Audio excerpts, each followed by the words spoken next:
Salut à tous. Alors aujourd'hui nous allons parler des peurs, pas les nôtres évidemment, mais ceux de vos amis à quatre pattes.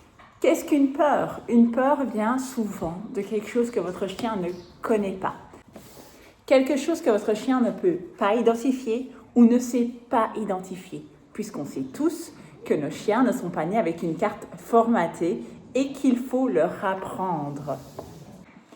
Alors, qu'elle soit inconnue, exemple, les feux d'artifice, ou des peurs de choses qui font énormément de bruit, l'aspirateur est un bon exemple, il me semble, ou d'autres un peu moins courantes, un vélo, une voiture, un tracteur, une moto.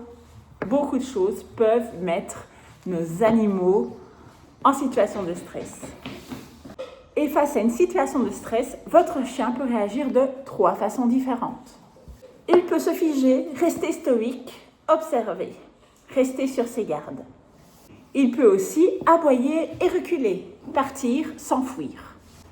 Mais il peut également aboyer et agresser pour essayer de faire fuir la menace.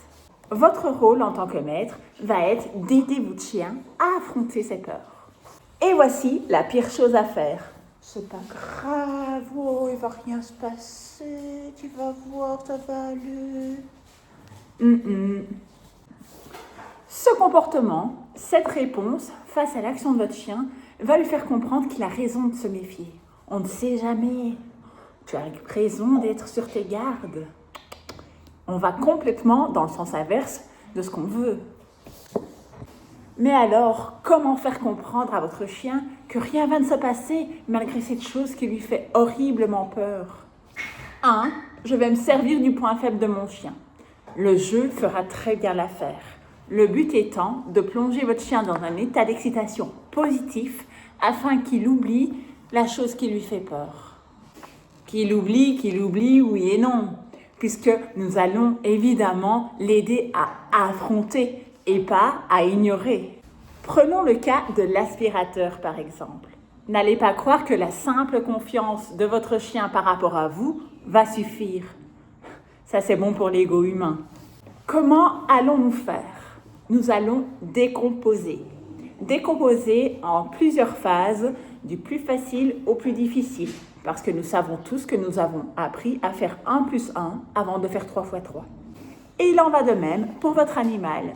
L'aspirateur va pouvoir être décomposé, puisque l'aspirateur est un gros truc qui fait énormément de bruit en bougeant. Phase 1, la plus facile, ce gros truc qui prend de l'espace. Nous allons le prendre et le mettre dans un côté de la pièce. Et nous allons aider notre chien à affronter. Nous nous mettons de l'autre côté de la pièce et nous créons un moment de jeu avec le chien. Quand je dis un moment de jeu, ce n'est pas prendre sa balle, lui jeter et hop, Médor va la chercher. Ce serait bien trop facile ça aussi. Non, un moment de jeu va être un moment d'excitation positive dans lequel mon chien va limite rentrer en transe et se détendre malgré la présence de l'aspirateur dans l'autre coin de la pièce. Après avoir fait 1 plus 1 égale 2, nous allons faire 1 plus 2 égale 3.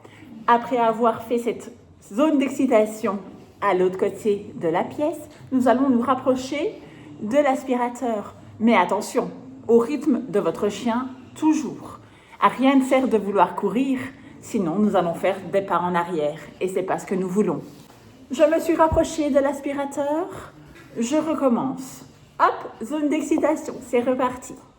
Puisque 1 plus 2 font 3, je vais pouvoir me rapprocher de l'aspirateur et jouer à côté de l'aspirateur. Je vais pouvoir tourner autour de l'aspirateur. Et voici comment gagner la première étape.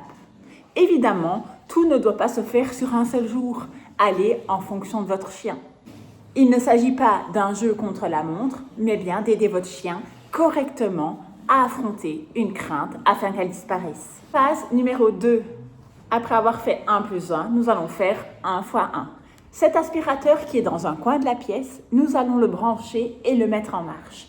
En marche, mais sans bouger. Un stimuli à la fois.